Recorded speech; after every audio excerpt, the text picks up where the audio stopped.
Yes people, done with your break. आप लोगों का ब्रेक हो गया।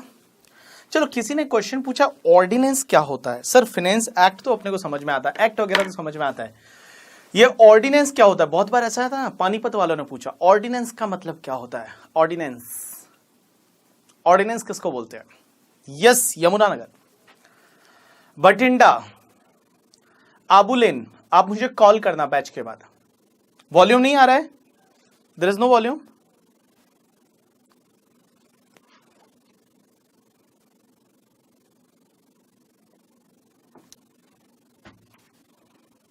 एक बात बताओ, वॉल्यूम आ रहा है या नहीं आ रहा। आ रहा है, यस, कोई प्रॉब्लम नहीं। चलो एक बात बताओ, ऑर्डिनेंस किसको बोलते हैं। अब एक बात समझना, ऑल पीपल 10 मिनट हो गए, आप बोलते जल्दी आ गए, ऐसा कुछ नहीं है, आ रहा, यस। अब एक बात बताओ, बहुत बार क्या होता है, अगर पार्लियामेंट जो है वो पार्लियामेंट वर्किंग में नहीं रहती, मतलब छुट्टियों पे रहती है, पार्लियामेंट नहीं चल रही है, बहुत बार होता है ना, मतलब लाइक क्या बोलते हैं, उस टाइम पार्लियामेंट बंद है, उस टाइम कोई भी लोकसभा राज्यसभा वर्किंग में नहीं है, तो जो भी गवर्नमेंट की जो कैबिनेट होती है, वो कैबिनेट एक रिकमेंडेशन देती है और कैबिनेट जो बोलती है उसके हिसाब से प्रेसिडेंट जो रहता है वो उस पर साइन कर देते हैं। That is called an ordinance. अगर मान लो कुछ ऐसा एक्ट लाना है, कुछ ऐसा लॉ लाना है, लेकिन वर्किंग में है ही नहीं अपनी पार्लियामेंट, तो उस टाइम छुट्टियां चल रही है, मान लो लोकसभा राज्यसभा में छुट्टियां चल रही है, तो क्या होता है कि जो कैबिनेट होता है सेंट्रल गवर्नमेंट की कैबिनेट में, जैसे आज मोदी सरकार की जो कैबिनेट है, वो क्या करेगी, वो रिकमेंडेशन देगी और वो प्रेसिडेंट को बोलेगी और प्रेसिडेंट साइन करके एक ऑर्डिनेंस ला लेंगे। Ordinance is like a law only. उसके बाद वो ऑर्डिनेंस इफेक्टिव हो जाता है, कोई प्रॉब्लम नहीं। लेकिन जब भी वापस से पार्लियामेंट अपना काम करना चालू करेगी, वापस से जब पार्लियामेंट आएगी, तो पार्लियामेंट में उस ऑर्डिनेंस को पास करवाना पड़ेगा। उसमें कुछ टाइम होता है, अप्रोक्स 6 वीक के अंदर अंदर होना चाहिए एंड समथिंग लाइक दैट, जो लीगल लैंग्वेज में उसमें एक टाइम होता है कि उस पर्टिकुलर टाइम में उस ऑर्डिनेंस को वापस लोकसभा राज्यसभा में पास करवाना रहेगा। अगर वो लोकसभा राज्यसभा में पास नहीं होता है ऑर्डिनेंस, तो उस केस में वो ऑर्डिनेंस वॉइड एब इनिशियो माना जाता है, मतलब ऐसा माना जाता है कि वो है ही नहीं करके, ठीक है। लेकिन अगर वो दोनों जगह पास हो जाता है, दोनों जगह पास हो जाता है, तो उस केस में क्या होता है, वो ऑर्डिनेंस है, वो लॉ माना जाता है, कोई प्रॉब्लम नहीं है करके, ठीक है। That is called your ordinance. तो ऑर्डिनेंस मतलब कभी पार्लियामेंट वर्किंग में नहीं है और ऐसा मैटर आ गया जिसपे लॉ बनाना बहुत जरूरी है, तो कैबिनेट है, वो कैबिनेट बनाती है, कैबिनेट अप्रूव करती है, उसके बाद प्रेसिडेंट उस पर साइन कर देते हैं, वो ऑर्डिनेंस इशू हो जाता है, वो लॉ बन जाता है। लेकिन जब भी वापस पार्लियामेंट वर्किंग में आएगी, तो उस टाइम उसको वहां पे पास करवाना पड़ेगा। ऐसा बहुत बार हुआ है, लास्ट टाइम भी हुआ था जब मोदी जी की सरकार थी, पार्लियामेंट थी नहीं और उन्होंने कुछ ऐसा ऑर्डिनेंस लाया और ऑर्डिनेंस के थ्रू उन्होंने लॉ बनाया। ऐसा होता आया है, ठीक है। चलो अब एक और चीज समझना, आ जाओ सब लोग आप अपनी बुक में एक बार। अगर आप लोगों के पास बुक है तो बुक में आ जाओ, अगर आप लोगों के पास बुक नहीं है तो भी आज कोई प्रॉब्लम नहीं, बिना बुक के भी अपन पढ़ने वाले हैं। ये सिर्फ बेसिक कंसेप्ट वाली चीजें हैं जो आप अपन सीखेंगे करके, ठीक है। तो देखो, सबसे पहला टॉपिक मैंने आपको दे रखा है, that is basic concept and tax rate for the assessment year 2021। assessment year 2021 that is applicable for your examination. So I can say that for May November 2020 में आपका एग्जाम है, तो आपके लिए असेसमेंट ईयर 2021 इज एप्लीकेबल। जो लोग नवंबर में दे रहे हैं एग्जाम, ये नवंबर में और ये नवंबर में एग्जाम दे रहे हैं और उन्होंने अगर ये बैच ज्वाइन किया है, तो आप मेरे पे एक बार कॉल पे बात कर लेना, मैं आपसे बात कर लूंगा करके, ठीक है। चलो इधर देखो, बोल रहे हैं सर बुक्स कलरफुल क्यों नहीं दी। आपको बुक्स कलरफुल मिलेगी, ये जो 4 वॉल्यूम है वो आपको ब्लैक एंड व्हाइट ही मिलेंगे, लेकिन उसके बाद आपको समरी बुक मिलेगी कॉम्पैक्ट। तो कॉम्पैक्ट एंड कंपाइलर, ये जो 2 बुक है ये आपको कलरफुल मिलेगी। कॉम्पैक्ट है वो 4 कलर प्रिंटिंग रहेगी और कंपाइलर है वो आपके 2 कलर प्रिंटिंग। तो जो कॉम्पैक्ट कंपाइलर है वो आपको कलरफुल मिलेगा, समरी मॉड्यूल आपको कलरफुल मिलेगा, क्वेश्चन आंसर का बुकलेट कलरफुल मिलेगा और ये 4 वॉल्यूम है ये आपको ब्लैक एंड व्हाइट मिलने वाले हैं। चलो, ब्लैक एंड व्हाइट थोड़ा अच्छा लगता है ना। बुक नहीं मिली नागपुर वालों को, कोई बात नहीं, मिल जाएगी आजकल में, टेंशन ना लो। चलो, तो सबसे पहले source of income tax law. Sir income tax law के क्या सोर्स है, इनकम टैक्स लॉ की बात कर रहे हैं, तो लॉ में क्या क्या आता है अपन ऑलरेडी देख चुके हैं। सबसे पहला इनकम टैक्स एक्ट। तो इनकम टैक्स एक्ट क्या होता है, IT act is the main source of the income tax law. It's provide determination of total income, tax liability, procedure of assessment etcetera etcetera, इसमें लिखा होता है। उसके बाद इनकम टैक्स रूल्स होते हैं। इनकम टैक्स रूल्स क्या होते हैं, तो income tax rules empower IT act empower CBDT to make the rules. All forms जितने भी होते हैं, प्रोसीजर्स होते हैं, प्रिंसिपल ऑफ वैल्यूएशंस होते हैं, ये सब तुम्हारे रूल्स में दे रखे होते हैं। उसके बाद आता है फाइनेंस एक्ट। तो फाइनेंस एक्ट में क्या होता है अपन ऑलरेडी बात कर चुके हैं। सबसे पहले क्या होता है, प्रेजेंटिंग द बिल, बिल को प्रेजेंट किया जाता है। तो every year the finance minister present a bill in the parliament which contain various amendment proposed to be made in the direct and indirect taxes.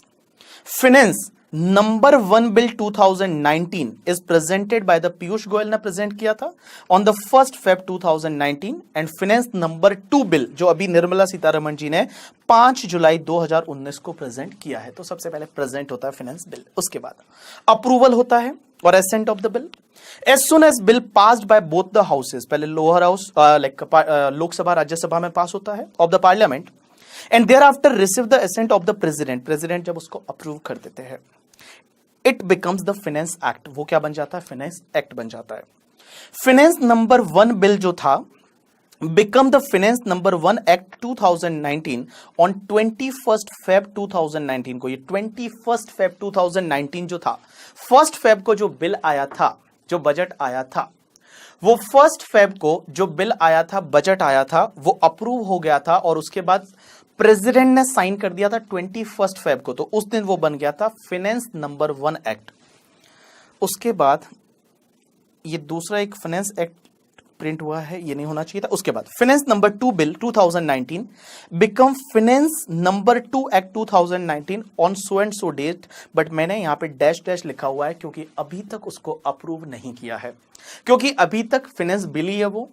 जब उस पे प्रेसिडेंट जिस दिन साइन करेंगे उस दिन वो फाइनेंस एक्ट नंबर 2 बन जाएगा। उसके बाद amendments, the amendment propose therein are then incorporated in the income tax act and the finance act bring amendment to the direct tax law and it's provide the tax rate also। जो bill आता है finance act, finance bill और उसके बाद act बनता है, उसमें क्या क्या चीजें लिखी होती है। हर साल दो नहीं आते, हर साल एक ही आता है। हर साल फाइनेंस एक्ट एक ही आता है, सिर्फ इलेक्शन वाले ईयर में दो आते हैं। सिर्फ इलेक्शन वाले ईयर में दो आता है क्योंकि एक तो इलेक्शन से पहले वाला और एक इलेक्शन के बाद वाला। इलेक्शन के पहले वाले को अपन इंट्रीम बोलते हैं नॉर्मली, वो इंट्रीम बजट रहता है और उसमें फाइनेंस नंबर 1 एक्ट होता है और उसके बाद ये फाइनेंस नंबर 2 एक्ट है। वो इलेक्शन के ईयर में दो आते हैं, हर साल एक ही आता है।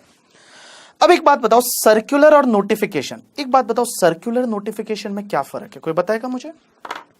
What is the difference between circular and notification? बोलो बोलो बोलो। आपने बहुत बार सुना होगा ये जीएसटी में सर्कुलर आया, ये नोटिफिकेशन आया, क्या फर्क है दोनों में?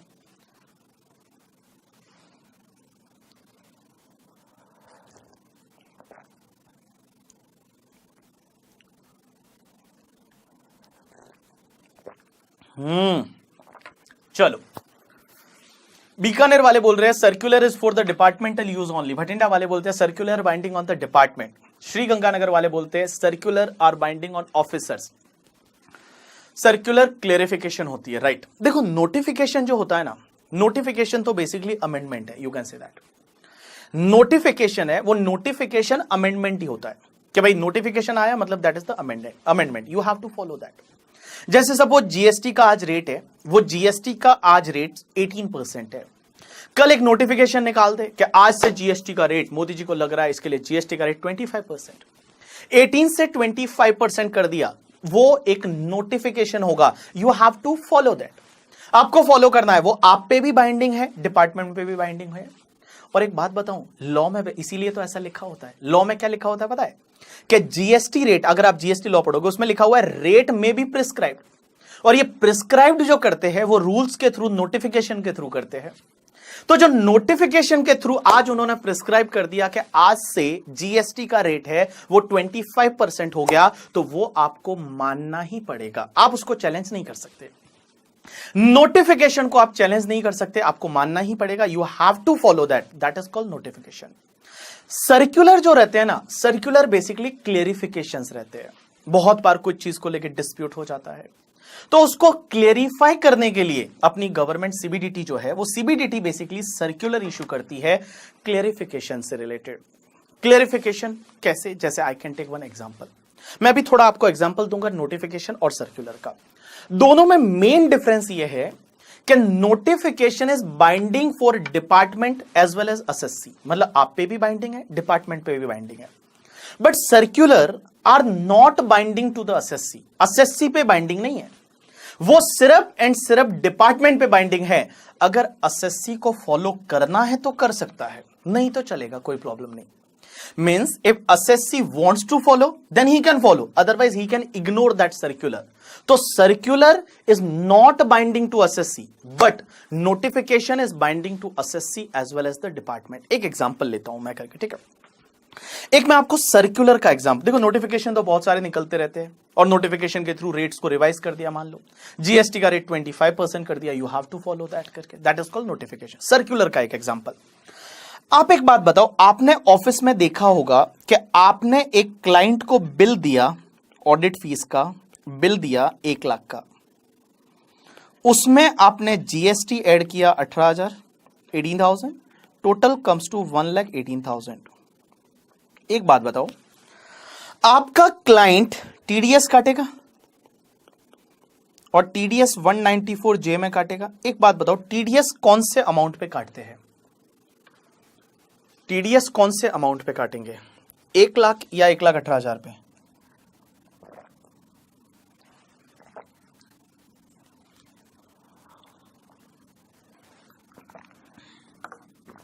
हाँ, रायपुर, भरतपुर, भिलवाड़ा, बीकानेर, फरीदाबाद बोल रहे 1 लाख पे। 1 लाख पे, ऐसा क्यों? ऐसा क्यों? 1,18,000 पे भी तो काट सकते हैं। तो राइट आंसर इज, क्या सर टीडीएस 1 लाख पे काटेंगे या 1,18,000 पे काटेंगे 10%, मतलब ओनली 10,000 टीडीएस काटेंगे या फिर 11,800 टीडीएस काटेंगे? एक बात बताऊं, इन दोनों में से आप कुछ भी कर सकते हो।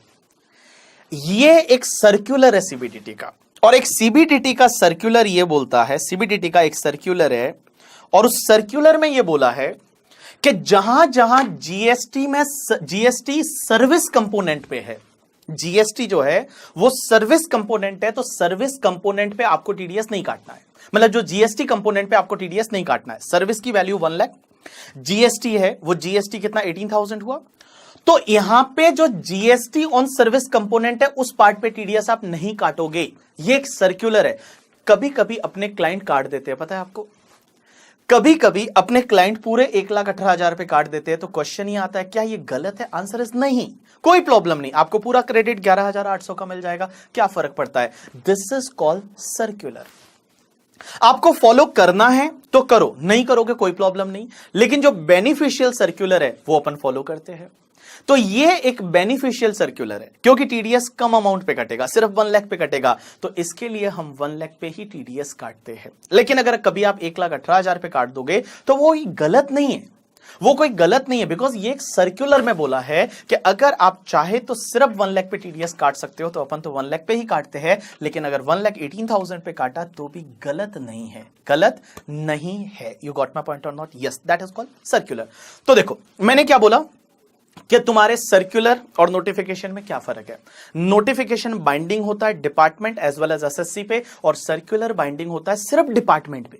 डिपार्टमेंट पे सर्कुलर बाइंडिंग है, एसएससी पे बाइंडिंग नहीं है। एसएससी चाहे तो फॉलो करे, नहीं चाहे तो उसकी मर्जी। तो देखो क्या लिखा हुआ है यहां पे, all people please pay attention. देखो सब लोग इधर देखो, circular are issued by CBDT, ये बेसिकली सीबीडीटी इश्यू करती है to clarify the meaning and scope of certain provision contained in the act. Notification are issued by central government या CBDT, central government या CBDT notification निकाल सकती है to give effect to the provision of the act, मतलब act के कुछ provision का effect देने के लिए नोटिफिकेशन निकाला जाता है। क्योंकि क्या होता है एक्ट में, आप देखोगे बहुत जगह ऐसा लिखा हुआ है, as may be prescribed, as may be notified. तो एज में भी नोटिफाई, तो नोटिफाई किससे करेंगे? नोटिफिकेशन से करेंगे, और उसके लिए नोटिफिकेशन निकाला जाता है। Next part, circular are binding to the assessing officer but not to the SSC and the courts. SSC और कोर्ट्स पे बाइंडिंग नहीं होते circular. But SSC can take the advantage of the circular which are beneficial to them. जो circular अपने लिए beneficial है उसका अपन advantage ले सकते हैं, बेनिफिट ले सकते हैं, और अपन लेते ही है। जैसे मैंने ये बोला 1 लाख वाला जो सर्कुलर है इसका अपन बेनिफिट ले सकते हैं। चलो डन। उसके बाद सुप्रीम कोर्ट हाई कोर्ट के जजमेंट है, ये सब चीजें मिल जाती है तब आपका बन जाता है इनकम टैक्स लॉ। तो इनकम टैक्स लॉ में क्या क्या चीजें हम पढ़ेंगे, all people please pay attention. Income tax law में हम क्या क्या चीजें पढ़ेंगे, एक इनकम टैक्स एक्ट पढ़ेंगे, एक इनकम टैक्स रूल्स पढ़ेंगे, उसके बाद तुम्हारे नोटिफिकेशन है, सर्कुलर है, केस लॉज है, ये सब मिल जाता है तब जाके इनकम टैक्स लॉ बनता है। चलो डन। नाउ नेक्स्ट पार्ट, ये प्रीवियस ईयर असेसमेंट ईयर, इससे रिलेटेड कुछ चीजें हैं। ये तो आपने ऐसे भी पहले पढ़ी हुई है बट तो भी मैं आपको एक बार बता देता हूं। देखो सबसे पहले आपको ये रीडेबल है या नहीं है, रीडेबल है, दिख रहा है या नहीं दिख रहा? हाँ, बिकॉज बुक नहीं है आपके पास इसके लिए। इज इट इज रीडेबल और नो? अच्छा, बहुत सारे लोगों के पास है, बहुत सारे लोगों के पास नहीं है। चलो कोई बात नहीं, नहीं है तो मैं सीधा आपको एक काम करता हूं, ये वाला मैं आपको बाद में बता दूंगा, एसएससी का डेफिनेशन वगैरह। सीधा आज अपन अभी चालू करते हैं tax rate for the assessment year 2021 and that is interesting part. इधर देखो, इधर देख लो सब लोग। हाँ, तो आज अब अपन चालू करते हैं, आपको इसमें देखने की कोई जरूरत नहीं है। Tax rate for assessment year 2021 और assessment year 2021 you can say that previous year 1920। Previous year 1920 के लिए सर टैक्स रेट क्या है, तो हम टैक्स रेट है वो टैक्स रेट पढ़ना चालू करते हैं। All people please pay attention. तो सबसे पहले मैं बता दूं, individual, HUF, AOP, BOI and artificial juridical person, ये जो 5 लोग हैं, कौन कौन से बोले मैंने? Individual, HUF, AOP, BOI and artificial juridical person. Sir ये एओपी बीओआई क्या होता है मैं बताऊंगा अभी आपको अगले लेक्चर में, क्योंकि आपके पास बुक नहीं है तो वहां से मैं आपको रीड करवा के इतने टाइम बताऊंगा। तो एओपी बीओआई क्या होता है, आर्टिफिशियल जुरिडिकल पर्सन क्या होता है वो भी अपन बताएंगे, बट इंटर में तो पढ़ा हुआ है बट तो भी बताएंगे। देखो, individual, HUF, AOP, BOI, artificial juridical person, ये जो 5 लोग हैं ना, इनके लिए टैक्स रेट क्या है समझने की कोशिश करना। इनके लिए अप टू 2,50,000 तक कोई भी टैक्स नहीं लगता, नो टैक्स। 2,50,000 तक कोई भी टैक्स नहीं लगता है, there is no tax up to 2,50,000 तक। और इस 2,50,000 है, इसको बोला जाता है बेसिक एग्जेम्पशन। बोलो क्या बोला जाता है? Basic exemption. मतलब 2,50,000 का बेसिक एग्जेम्पशन है, there is no tax up to 2,50,000। अब एक चीज समझना बेटा, 2,50,000 से जितना भी ज्यादा वाला इनकम है एंड अप टू 5 लाख तक, there is tax of the 5%, 5% की रेट से आपको टैक्स लगेगा। 2,50,000 से ज्यादा और अप टू 5 लाख तक है, वो आपको 5% की रेट से टैक्स लगेगा। 5% यू हैव टू पे द टैक्स, देखेंगे कैलकुलेट करके। उसके बाद जो भी तुम्हारा 5 लाख से ज्यादा है, more than 5 lakh, up to 10 lakh तक आपको 20% की रेट से टैक्स लगेगा। एंड बेटा जो 10 लाख से ज्यादा वाला जितना भी आपका इनकम है, उस पे आपको 30% की रेट से टैक्स लगेगा। तो देखो मैंने क्या बोला, all people please pay attention. Individual, HUF, AOP, BOI, artificial juridical person, 5 लोग। Individual, HUF, AOP, BOI, artificial juridical person, ये 5 लोग हैं, उनके लिए 2,50,000 तक कोई भी टैक्स नहीं है। That is called basic exemption. That is called basic exemption. और बेसिक एग्जेम्पशन 250 का है, no tax. 250 to 5 lakh 5%, 5 lakh to 10 lakh 20%, more than 10 lakh 30%। अब एक चीज समझना, अगर कोई इंडिविजुअल है, यहां पे एक इंटरेस्टिंग चीज आती है ऑल पीपल, देखो, अगर रेजिडेंट इंडिविजुअल है और जिसका एज इन प्रीवियस ईयर में एज है वो 60 इयर्स और मोर हो गया है, इसको अपन बोल सकते हैं सीनियर सिटीजन। क्या बोल सकते हैं? Senior citizen. समझना, रेजिडेंट इंडिविजुअल जिसका एज प्रीवियस ईयर में 60 इयर्स और मोर हो चुका है, उस इंडिविजुअल के लिए अप टू 3 लाख तक कोई भी टैक्स नहीं लगेगा। अप टू 3 लाख तक कोई भी टैक्स नहीं, that is called basic exemption. बेटा 3 लाख से लेके एंड अप टू 5 लाख तक उसको 5% की रेट से टैक्स लगेगा। 5 लाख से लेके एंड बेटा अप टू 10 लाख तक उसको 20% की रेट से टैक्स लगेगा, और मोर देन 10 लाख जो भी है उसको 30% की रेट से टैक्स लगेगा। तो देखो बेटा, मैंने क्या बोला कि जो भी रेजिडेंट इंडिविजुअल है और वो रेजिडेंट भी होना चाहिए, तभी वो सीनियर सिटीजन माना जाएगा। तो रेजिडेंट इंडिविजुअल और एज 60 या उससे ज्यादा हो गया प्रीवियस ईयर में, इसी साल में 60 या उससे ज्यादा हो गया, तो उसके लिए बेसिक एग्जेम्पशन 3 लाख का रहेगा। 3 लाख तक कोई भी टैक्स नहीं लगेगा। 3 लाख से लेके 5 लाख तक 5%, 5 लाख से लेके 10 लाख तक 20%, और मोर देन 10 लाख है वो 30%। अब एक और चीज समझना, अगर कोई रेजिडेंट इंडिविजुअल है, रेजिडेंट इंडिविजुअल, और जिसका एज है इन प्रीवियस ईयर 80 इयर्स और मोर हो चुका है, 80 इयर्स और मोर, 80 इयर्स और मोर, बेचारे सुपर सीनियर सिटीजन, 80 साल या उससे ज्यादा हो चुका है, मतलब आज मरे या कल मरे वो वाले लोग, ठीक है।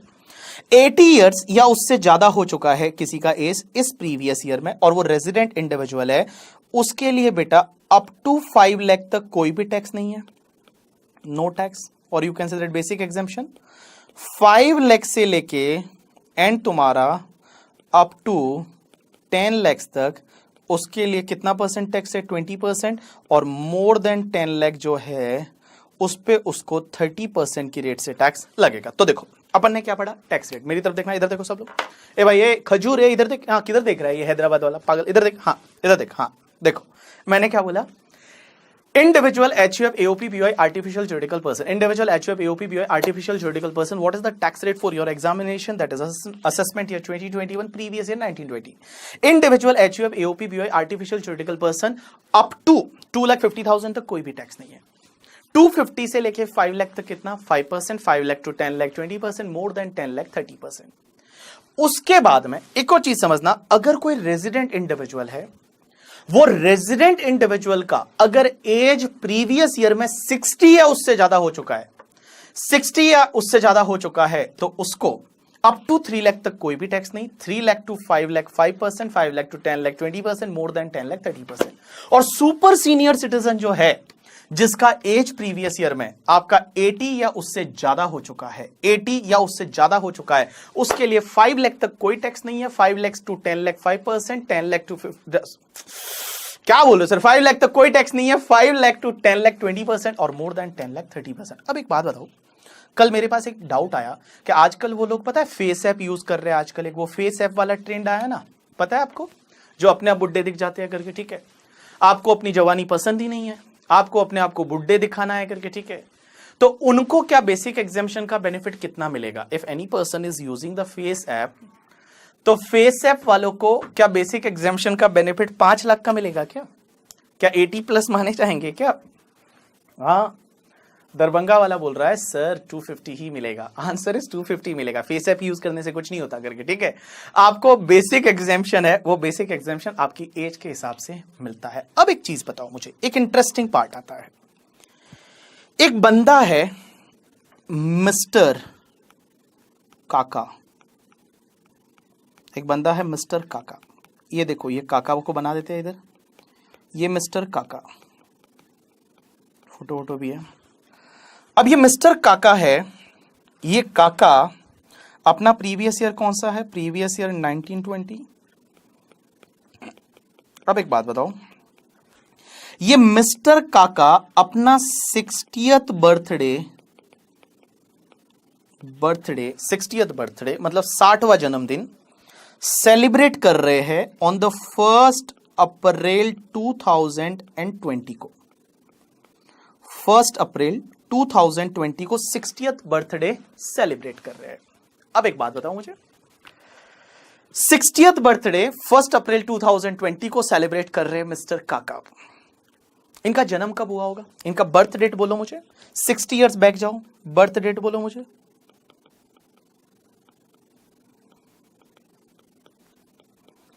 बर्थ डेट बोलो मुझे, 60 इयर्स पीछे जाओ, 60 ईयर पीछे गए, 60 ईयर पीछे गए तो बोलते 60 आ गया, 1 अप्रैल 1960, राइट, अरे बोलो यस यस। तो बर्थ डेट 1 अप्रैल 1960, इस डेट को इनका जन्म हुआ था और ये 1 अप्रैल 2020 को केक काट रहे हैं, मतलब हैप्पी बर्थडे बोल रहे हैं, ठीक है। Happy birthday, happy birthday, happy birthday to you करके, ठीक है, गॉड ब्लेस यू वगैरह जो वो बोलते हैं, वो कब बोल रहे हैं? 1 अप्रैल 2020 को। अब एक बात बताओ, अपना प्रीवियस ईयर 1920 है, अपना प्रीवियस ईयर कौन सा है? 1920। तो एक बात बताओ मुझे, अपना प्रीवियस ईयर जो 1920 है, तो मैं बोलूं ये जो 1920 प्रीवियस ईयर है, ये कब से कब तक चलेगा? 1 अप्रैल 2019 से लेके टिल 31 मार्च 2020 तक। हाँ, ये अपना प्रीवियस ईयर। अब एक बात बताओ, किसी पर्सन ने इस पर्टिकुलर पीरियड में 60 इयर्स का एज कंप्लीट कर दिया, तो उसको बेसिक एग्जेम्पशन 3 लाख का बेनिफिट मिल जाएगा।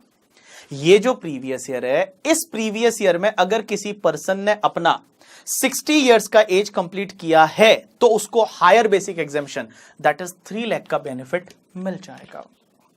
मेरा क्वेश्चन आपसे यह है कि ये जो पर्सन है, ये अपना हैप्पी बर्थडे सेलिब्रेट कर रहा है, वो 1 अप्रैल 2020 को कर रहा है, ठीक है। My question to all of you, आप सब लोगों से मेरा क्वेश्चन है कि अपन एक बात बताओ, अपन बर्थडे सेलिब्रेट कौन सी डेट को करते हैं? जिस दिन जन्म हुआ था उसी दिन करते हैं, या उसके पिछले दिन करते हैं? उसी दिन करते हैं, जिस दिन अपना जन्म हुआ था उसी दिन हैप्पी बर्थडे बोलते हैं। मेरा बर्थडे 10 दिसंबर है, तो मैं 10 दिसंबर को केक काटूंगा। 10 दिसंबर को सब लोग आप मुझे हैप्पी बर्थडे बोलोगे। तो मेरा आप लोगों से क्वेश्चन यह है कि देखो, वो अपना 60th बर्थडे सेलिब्रेट कर रहा है 1 अप्रैल 2020 को। 1 अप्रैल 2020 को 60th बर्थडे सेलिब्रेट कर रहा है। क्वेश्चन यह आता है कि 60 इयर्स का एज कंप्लीट कब माना जाएगा? कंप्लीट कब माना जाएगा? 31 मार्च को माना जाएगा या फिर 1 अप्रैल को माना जाएगा? अगर 31 मार्च को माना जाएगा, तो उसको इस साल के लिए जो रिटर्न फाइल करेगा असेसमेंट या 2021 में, उसको बेसिक एग्जेम्पशन 3 लाख मिलेगा, अदरवाइज 2,50,000 मिलेगा। So my question to all of you, sir कब माना जाएगा कि उसने 60 इयर्स का एज कंप्लीट किया? क्योंकि लॉ बोला हुआ है रेजिडेंट इंडिविजुअल एज 60 और मोर, रेजिडेंट इंडिविजुअल एज 60 और मोर, रेजिडेंट इंडिविजुअल का एज अगर 60 या उससे ज्यादा है तो ही उसको बेसिक एग्जेम्पशन है, वो 3 लाख का बेसिक एग्जेम्पशन का बेनिफिट मिलेगा। और 60 इयर्स का एज कब होना चाहिए? प्रीवियस ईयर में। So my question to all of you, sir basic exemption कितना बेनिफिट मिलेगा? 250 का। आप क्वेश्चन समझ गए ना? क्या ये बंदा अपना 60th बर्थडे सेलिब्रेट कर रहा है, हैप्पी बर्थडे, वो 1 अप्रैल को बोल रहा है, तो 60 इयर्स का एज कब कंप्लीट हुआ? अगर 1 अप्रैल को हुआ तो अगले साल मिलेगा बेसिक एग्जेम्पशन 3 लाख का बेनिफिट, और अगर 31 मार्च को ही हो गया तो उस केस में इसी साल आपको 3 लाख का बेसिक एग्जेम्पशन का बेनिफिट मिल जाएगा। So my question to you, 2.5 का बेसिक एग्जेम्पशन का बेनिफिट या 3 लाख का? इस केस में असेसमेंट ईयर 2021 के लिए, प्रीवियस ईयर 1920 के लिए, बोलो 250 और 3 लाख। मंदसौर बोल रहे 2.5, मॉडल टाउन बोल रहे 3 लाख, गोरखपुर बोल रहे 2.5,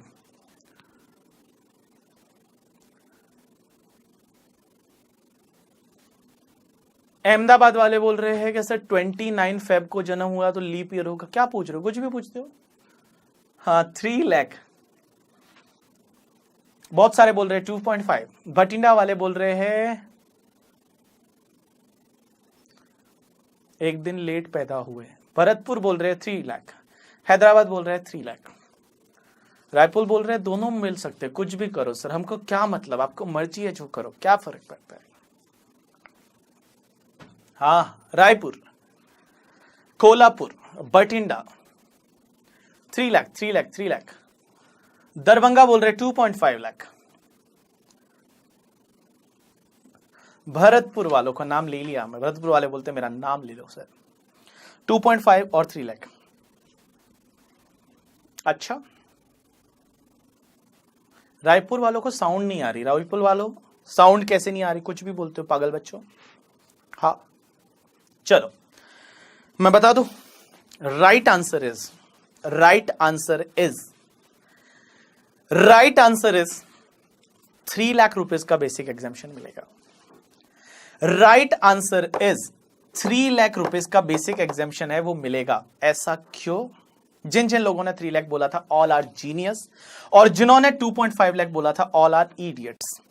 अब एक चीज समझना, यहां पे कंफ्यूजन था, इसको लेके कोर्ट में चले गए और कोर्ट के कुछ जजमेंट वगैरह आ गए, और कोर्ट के जजमेंट आए थे, उसी को लेके फिर सीबीडीटी ने भी एक सर्कुलर इशू किया, और सीबीडीटी बोलती है कि जिस दिन आप बर्थडे सेलिब्रेट करते हो उसके पिछले दिन आपने वो पर्टिकुलर एज है वो कंप्लीट कर दी, और आपने पर्टिकुलर एज है वो कंप्लीट कर दी उसके पिछले दिन ही। तो आप जब 1 अप्रैल 2020 को 60th बर्थडे सेलिब्रेट कर रहे हो, लेकिन 60 इयर्स आपने जो कंप्लीट कर दिए वो आपने पिछले दिन ही कर दिए। एक बात बताओ, जब भी अपन एक साल की बात करते हैं, जैसे फॉर एन एग्जांपल कि 16 जुलाई 2019 से लेके आपको एक साल लेना है, तो कब तक लोगे आप? 15 जुलाई 20 तक लोगे, 15 जुलाई 20 तक। This is called 1 year, this is called 1 year, ये तुम्हारा एक साल होता है। तो जिस दिन आपका बर्थ हुआ था उसके पिछले दिन, बर्थडे आता है उसके पिछले दिन आप वो पर्टिकुलर एज कंप्लीट कर चुके हो, तो आपको यहां पे बेटा इस एग्जांपल में ये भले 60th बर्थडे 1 अप्रैल 2020 को सेलिब्रेट कर रहा है, then also he completed the age of 60 years on 31 March 2020 only, और उस केस में आपको बेसिक एग्जेम्पशन का बेनिफिट है वो 3 लाख का मिल जाएगा। तो ध्यान रखना, हमेशा जब भी कोई सीनियर सिटीजन का क्वेश्चन आ जाए और आपको ऐसा दे रखा उसका बर्थ इस दिन हुआ था, और इस दिन आपको बड़ा सा जो क्वेश्चन आता है अपना पहला क्वेश्चन, उसमें टोटल इनकम कंप्यूटेशन आता है और टैक्स लायबिलिटी भी निकालना आता है, तो वहां पे ऐसा आपको पूछ सकते हैं। तो ध्यान रखना, अगर 1 अप्रैल 2020 को अपना प्रीवियस ईयर एंड हो गया 31 मार्च 2020, 1 अप्रैल को अगर वो 60th या 80th बर्थडे सेलिब्रेट कर रहा है, तो भी तुमको प्रीवियस ईयर 19-20 के लिए जब आप टैक्स निकालोगे आपको हायर बेसिक एग्जेम्पशन का बेनिफिट है वो मिल जाएगा। ऐसा सीबीडीटी ने आपको कंफर्म किया है, ऐसा सीबीडीटी ने आपको बोला है। अब एक चीज समझना आप लोग, all people please pay attention. अपन ने क्या क्या पढ़ा? देखो, अपन पढ़ रहे हैं टैक्स रेट। क्या आपके एग्जाम के लिए सर टैक्स रेट कौन क्या क्या लगेगी? टैक्स रेट क्या है? तो सबसे पहले individual HUF AOP BOI artificial juridical person, क्या बोला? Individual HUF AOP BOI artificial juridical person, इनके लिए 250 का बेसिक एग्जेम्पशन है।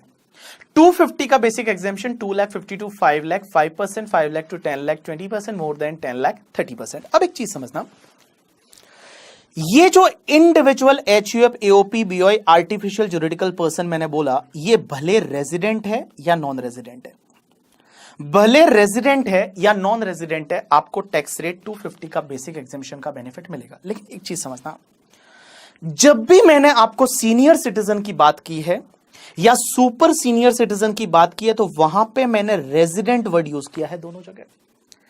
तो एक चीज समझना, कभी भी सीनियर सिटीजन या सुपर सीनियर सिटीजन है वो रेजिडेंट ही हो सकता है। कोई नॉन रेजिडेंट है और नॉन रेजिडेंट का एज मान लो 90 इयर्स है, तो भी उसके लिए बेसिक एग्जेम्पशन 250 का ही मिलेगा, ये ध्यान रखना। कोई नॉन रेजिडेंट है और वो नॉन रेजिडेंट के लिए जो बेसिक एग्जेम्पशन है वो बेसिक एग्जेम्पशन का बेनिफिट 250 का ही मिलेगा। Even age is more than 60 years और 80 इयर्स, उससे फर्क नहीं पड़ता, क्योंकि सीनियर सिटीजन का डेफिनेशन ही यहां पे क्या है? Senior citizen means resident individual, resident होना चाहिए वो, सबसे पहली चीज कि वो रेजिडेंट होना चाहिए, तभी आपको 3 लाख या 5 लाख का बेसिक एग्जेम्पशन का बेनिफिट मिलेगा, अदरवाइज आपको नहीं मिलने वाला। You got my point or not? Yes. तो ध्यान रखना, 3 लाख और 5 लाख की बेसिक एग्जेम्पशन के लिए एज के साथ साथ वो बंदा रेजिडेंट भी होना चाहिए। एक बंदा है, मान लो you can say that the mister Sam, जो यूएसए में रहता है और वो नॉन रेजिडेंट है, उसको इंडिया से कुछ इनकम हुई, वो नॉन रेजिडेंट है, उसका एज 90 इयर्स है, उसका एज 90 इयर्स है, उसको इंडिया में इनकम हुई, उसको स्लैब रेट से टैक्स भरना है, बट क्या उसको बेसिक एग्जेम्पशन 5 लाख का मिलेगा? No no no, basic exemption only 2,50,000 का मिलेगा। You got my point or not? Yes. अब एक और चीज समझना, सर ये तो हुई अपने टैक्स रेट की बात individual, HUF, AOP, BOI, artificial juridical person के लिए। और रेजिडेंट इंडिविजुअल सीनियर सिटीजन है तो 3 लाख का बेसिक एग्जेम्पशन, और सुपर सीनियर सिटीजन है तो 5 लाख का। अब एक चीज समझना, ये जो बेसिक एग्जेम्पशन वर्ड मैंने बोला ना, इस बेसिक एग्जेम्पशन वर्ड को लॉ में बेसिक एग्जेम्पशन नहीं बोलते, लॉ में बोलते हैं maximum amount which is not chargeable to tax, that is called MANCT। एक सेकेंड है, MANCT, that is maximum amount which is not chargeable to the tax, maximum amount which is not chargeable to the tax। मतलब इतना कितना maximum amount है जिस पे tax नहीं लगता, maximum amount which is not chargeable to the tax. तो ऐसे कहीं लिखा हो maximum amount which is not chargeable to the tax, तो डरने की जरूरत नहीं, that is called your basic exemption. तो basic exemption means maximum amount which is not chargeable to the tax. तो मैक्सिमम अमाउंट कितना है जो कि चार्जेबल टू टैक्स नहीं है, ऑब्वियसली 2,50,000 तक आपको टैक्स नहीं लगेगा। अब एक चीज समझना, इस साल इन्होंने यहां सरचार्ज भी लगता है। सरचार्ज क्या होता है, एक बात बताऊं मैं आपको, एक तो होता है तुम्हारा टैक्स, और अब अपन पढ़ेंगे सर सरचार्ज। ये सरचार्ज क्या होता है, टैक्स पे टैक्स। जो टैक्स आएगा वो तो टैक्स आपको पे करना ही है, जो टैक्स आता है वो टैक्स तो आपको पे करना ही है, जो स्लैब रेट से कैलकुलेट वगैरह किया individual, HUF, AOP, BOI, artificial juridical person में। अब उस पे आपको एक एक्स्ट्रा टैक्स और लगता है, दैट इज कॉल्ड सरचार्ज। अब ये सरचार्ज हर किसी को नहीं लगता, ये किन किन लोगों को लगता है, जिनकी इनकम बहुत ज्यादा है, जो रिच लोग हैं, जो बहुत पैसे वाले लोग हैं, जो शर्मा जी जैसे है करके, ठीक है, तो उनको सरचार्ज भी लगता है। जो बड़े लोग होते हैं वो बड़े लोग को सरचार्ज लगता है। अब ये सरचार्ज क्या होता है, कैसे लगता है, समझने की कोशिश करना। तो यहां पे लॉ मेकर्स बोलते हैं कि सरचार्ज कैसे लगेगा। All people please pay attention.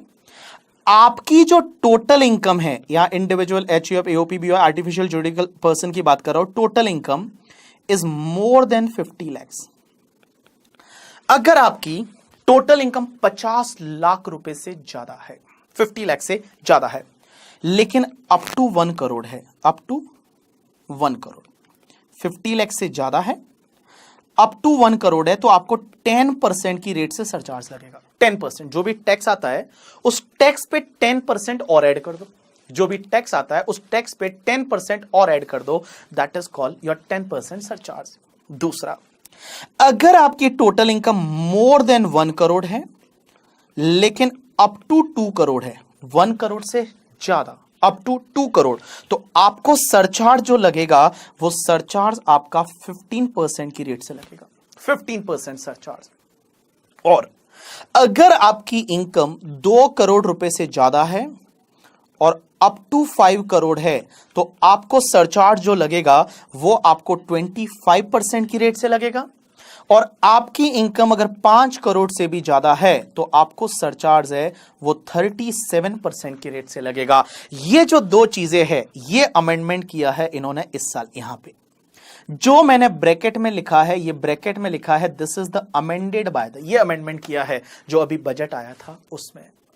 अभी जो बजट आया था उसमें ये एक अमेंडमेंट किया और इसकी वजह से शेयर मार्केट भी गिरा, बिकॉज वो जो पैसे वाले लोग हैं, वो पैसे वाले लोगों को और ज्यादा टैक्स भरना पड़ेगा। 5 करोड़ से ज्यादा इनकम तो 37%, 2 करोड़ से लेके 5 करोड़ तक का इनकम तो 25%, 1 करोड़ से 2 करोड़ का इनकम 15%, और 50 लाख से 1 करोड़ का इनकम है तो 10% की रेट से सरचार्ज लगेगा। अब एक चीज समझना, और वापस से बोल रहा हूं मैं, देखो अपनी टैक्स रेट क्या है, individual, HUF, AOP, BOI, artificial juridical person up to 2,50,000 no tax, 250 to 5 lakh 5%, 5 lakh to 10 lakh 20%, more than 10 lakh 30%। Senior citizen up to 3 lakh no tax, 3 to 5 5%, 5 to 10 20%, more than 10 30%।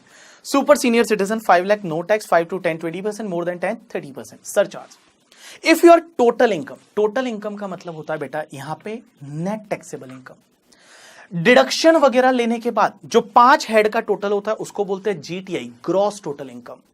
और वो ग्रॉस टोटल इनकम में से हम डिडक्शन अंडर चैप्टर 6 को less कर दो, deduction under chapter 6 से less करने के बाद जो बचता है ना, इसको बोला जाता है टोटल इनकम, या फिर मैं इसको एनटीआई भी बोल सकता हूं, नेट टैक्सेबल इनकम, डिडक्शन लेने के बाद।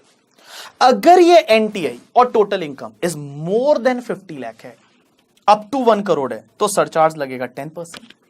मोर देन 1 करोड़ है, अप टू 2 करोड़ है, सरचार्ज लगेगा 15%। And this is the amendment by Nirmala Sitharaman.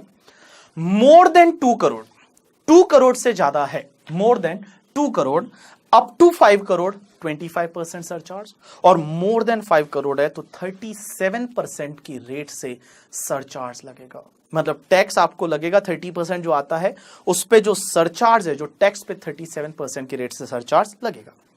अब आप बोलोगे ऐसा भी तो हो सकता था कि टैक्स रेट ही बढ़ा देते। भाई आप क्या करते कि जो लोग ज्यादा पैसा कमा रहे हैं उनके लिए टैक्स रेट ही बढ़ा देते। आप उनके लिए ऐसा क्यों किया, सरचार्ज बढ़ा के अल्टीमेट तो टैक्स ही लगाया है, ऐसा क्यों किया? इसके पीछे भी एक रीजन है। देखो, जो गवर्नमेंट का जो इनकम टैक्स का कलेक्शन होता है ना, उस कलेक्शन में से सेंट्रल गवर्नमेंट कलेक्ट करती है। उस कलेक्शन में से कुछ पार्ट जो होता है वो पार्ट उनको स्टेट गवर्नमेंट को देना पड़ता है। जैसे मुंबई जो है, महाराष्ट्र है, वहां से सबसे ज्यादा इनकम टैक्स कलेक्ट होता है। तो सेंट्रल गवर्नमेंट कलेक्ट करती है इनकम टैक्स का, बट सर्टेन टैक्स का पार्ट है वो स्टेट गवर्नमेंट को देना पड़ता है। उसमें कुछ पार्ट है वो स्टेट गवर्नमेंट का शेयर रहता है, अप्रोक्स 50% से ज्यादा तो स्टेट गवर्नमेंट को दिया जाता है इनकम टैक्स में से। लेकिन जो सरचार्ज होता है, वो सरचार्ज में से कुछ भी पार्ट स्टेट गवर्नमेंट को नहीं देती है सेंट्रल गवर्नमेंट। जो सरचार्ज है, उस सरचार्ज में से कुछ भी पार्ट है वो स्टेट गवर्नमेंट को नहीं जाता। इनकम टैक्स कलेक्शन में से कुछ पार्ट है वो स्टेट गवर्नमेंट को जाता है, कुछ पार्ट स्टेट गवर्नमेंट को देना पड़ता है, बट सरचार्ज में से नहीं देना पड़ता। तो मोदी जी ने सोचा कि अपन टैक्स भी बढ़ाएंगे और स्टेट गवर्नमेंट को बाबा जी का ठुल्लू देंगे, कुछ मिलेगा भी नहीं उनको करके, ठीक है, और सब पैसा अपन अपनी जेब में डाल देंगे। इसके लिए इन्होंने सरचार्ज की रेट बढ़ाई। ऐसा भी तो कर देते कि भाई टैक्स रेट बढ़ा देते, बट इन्होंने ऐसा नहीं किया। इनको पता है कि टैक्स रेट बढ़ाएंगे तो टैक्स ज्यादा आएगा, और वो टैक्स में से तो अपने को क्या करना पड़ता है, हर स्टेट गवर्नमेंट को पैसा देना पड़ता है। तो बेटर है हम सरचार्ज लगा दे, बेटर है हम सरचार्ज लगा दे। और सरचार्ज जब लगाएंगे तो सरचार्ज का पैसा तो सब अपनी जेब में ही जाने वाला है। ऑब्वियसली अपने को स्टेट गवर्नमेंट को कुछ भी शेयर करने की जरूरत नहीं है। You got my point or not? Yes sir. पहले कितना सरचार्ज था? तो पहले बेटा यही दो चीजें थी। पहले क्या था, 50 लाख से 1 करोड़ तक का इनकम है तो 10%, और 1 करोड़ से ज्यादा है तो सीधा आपका 15%। बस 1 करोड़ से ज्यादा वालों पे 15% की रेट से सरचार्ज था। बट अब इन्होंने यहां पे दो स्लैब और क्रिएट कर दिए कि 2 करोड़ से 5 करोड़ तक 25%, और 5 करोड़ से ज्यादा है तो आपका 37% है, उतना आपका सरचार्ज रहेगा। You got my point or not? अरे बोलो ना यस और नो? यस। चलो अब एक चीज समझना आप लोग, ये जो भी टैक्स आता है और उस टैक्स में आप सबसे पहले ऐड कर दो क्या, टैक्स में क्या ऐड करोगे आप? टैक्स में ऐड करोगे सरचार्ज, और सरचार्ज में फिर आपको ऐड करना है हेल्थ एंड एजुकेशन सेस। अब इन्होंने एक last year health and education cess निकाला। पहले आपको पता है वो एक एजुकेशन सेस हुआ करता था 2% और 1%, 3%। वो 3% को हटा के अब इन्होंने बोला फ्लैट आपका हेल्थ एंड एजुकेशन सेस है वो 4% रहेगा, और ऑल केसेस में आपको 4% की रेट से हेल्थ एंड एजुकेशन सेस है वो आपको पे करना पड़ेगा। You got my point or not? Yes. So health and education cess है वो आपको 4% की रेट से पे करना पड़ेगा। You got my point or not? Yes. चलो अब एक काम करते हैं, कुछ क्वेश्चंस करते हैं और वहां पे अपन चीजों को समझने की कोशिश करते हैं। चलो, जिन लोगों के पास बुक है बहुत अच्छी बात है, जिन लोगों के पास बुक नहीं है आप टेंशन ना लो करके, ठीक है। चलो, आपकी बुक में एक एग्जाम्पल नंबर 3 दे रखा है, एग्जाम्पल नंबर 3 दे रखा है। जिन लोगों के पास बुक है उनके लिए, नहीं है उनके लिए एक नोटबुक है ये। यस दरभंगा सही बोल रहे हो आप। चलो एक question, compute tax liability of miss Preeti an individual assuming that total income is 60 lakh rupees. Tax निकाल के बताओ फटाफट मुझे। 60 लाख का टोटल इनकम है, टैक्स निकाल के बताओ। अज्यूम रेजिडेंट है, ठीक है, और सीनियर सिटीजन भी नहीं है। ऐसे अपनी मर्जी से नहीं मानने का senior citizen. We assume that SSC senior citizen, basic exemption 3 lakh, ऐसा नहीं। 60 लाख का इनकम है, फटाफट टैक्स निकाल के बताओ मुझे कितना आता है, जल्दी बताओ टैक्स निकाल के।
बहुत सारे लोगों का आंसर आ रहा है 1873 300,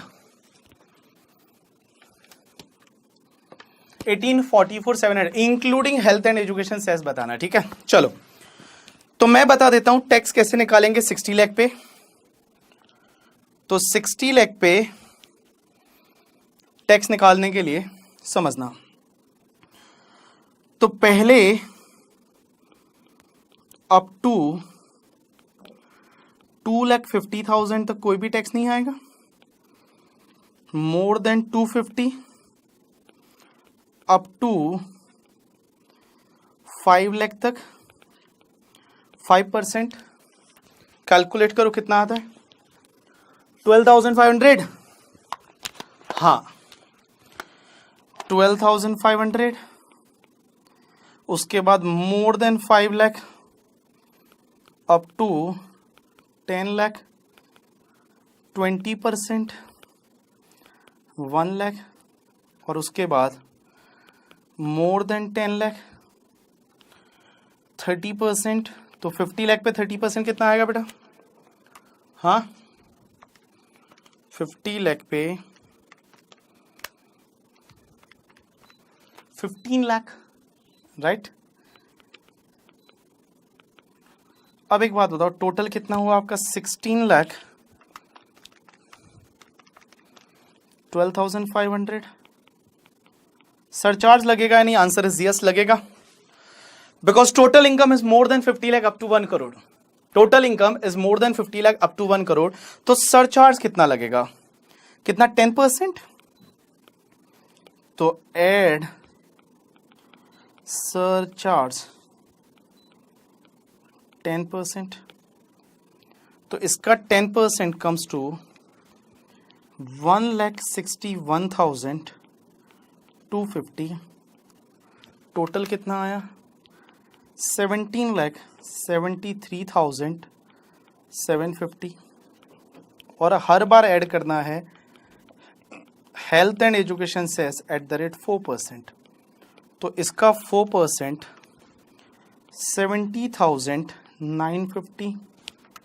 टोटल कर दो 18,44,700। That is call your net tax payable.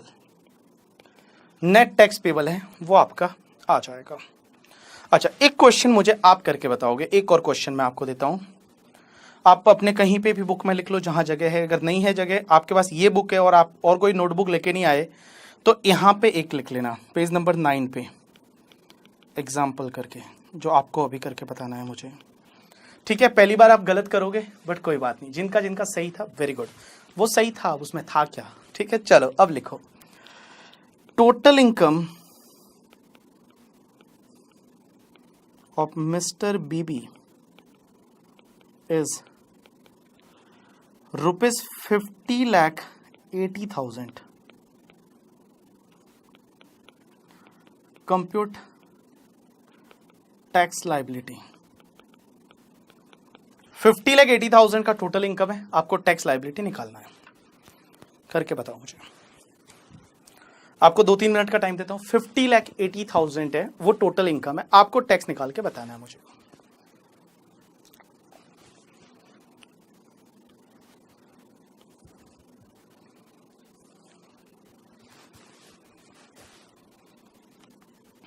या आधे लोग मोबाइल लेके आए, पागल बच्चे लेके ही नहीं आए बुक, कैलसी लेके नहीं आए। ये वीकली मंथली नहीं है हैदराबाद, ये पूरे साल का है, ठीक है, पूरे साल का है। बट मेरा तो इतना भी नहीं है, मैं गरीब आदमी, 5 लाख तक की मेरा इनकम होता है, कुछ टैक्स नहीं आता। कैसे नहीं आता बताऊंगा आगे। क्वेश्चन दिखाओ, ये देखो question, 50,80,000 total income of mister बीवी इज 50,80,000, कंप्यूट टैक्स लायबिलिटी। ये कौन बोल रहा है कि सर आप सीनियर सिटीजन में ले या क्या ले? मैंने कुछ नहीं बोला है, ठीक है। तो आपको क्या करना है, नॉर्मल पर्सन लेना है, सीनियर सिटीजन नहीं। हाँ नहीं, अभी नहीं हुए हैं, टाइम है 2-3 साल। दादर का आंसर आया 1448,200, ब्यावर 1628,966। मंदसौर का अलग ही आ रहा है 1928 996 पता नहीं 16 मेरे को आज दिख नहीं रहा है क्योंकि मेरा स्पेक्स नहीं है ना, कल मैं लेके आऊंगा स्पेक्स तो मुझे दिखेगा सही।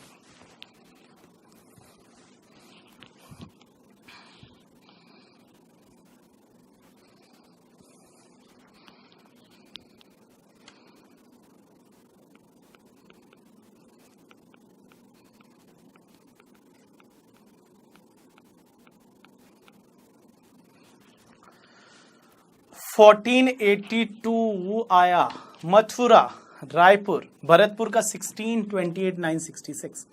तो दो आंसर आ रहे हैं 1628 956 समथिंग, एक तो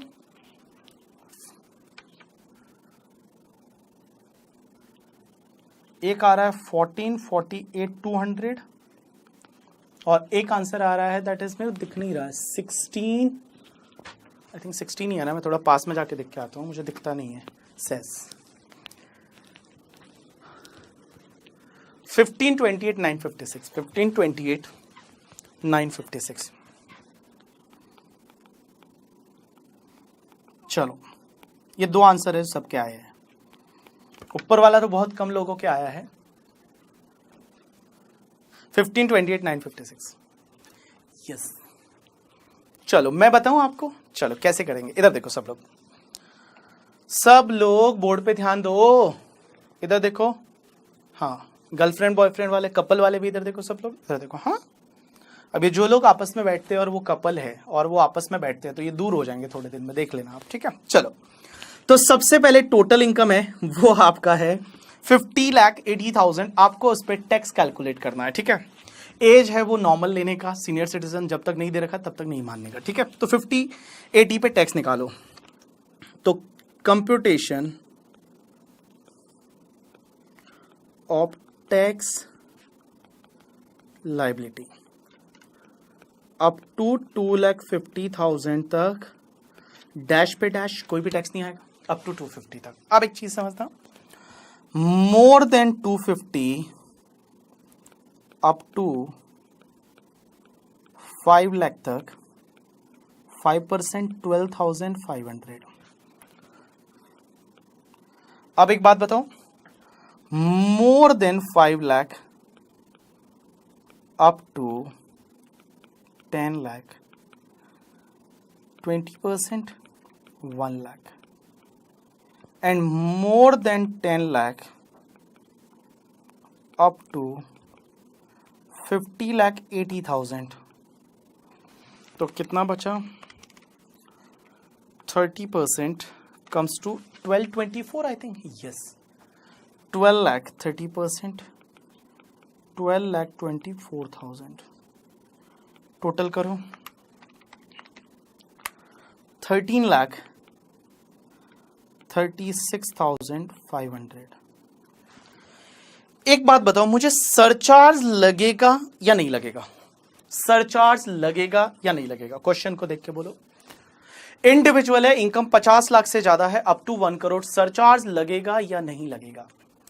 बीकानेर वाले बोल रहे हैं लगेगा, भरतपुर वाले बोल रहे हैं लगेगा। सरचार्ज लगेगा या नहीं? Answer is yes. Law is very clear in that कि if your income is more than 50 lakh up to 1 crore surcharge 10%, more than 1 crore up to 2 crore surcharge 15%, more than 2 crore up to 5 crore surcharge is 25% and more than 5 crore surcharge is 37%। Surcharge लगेगा।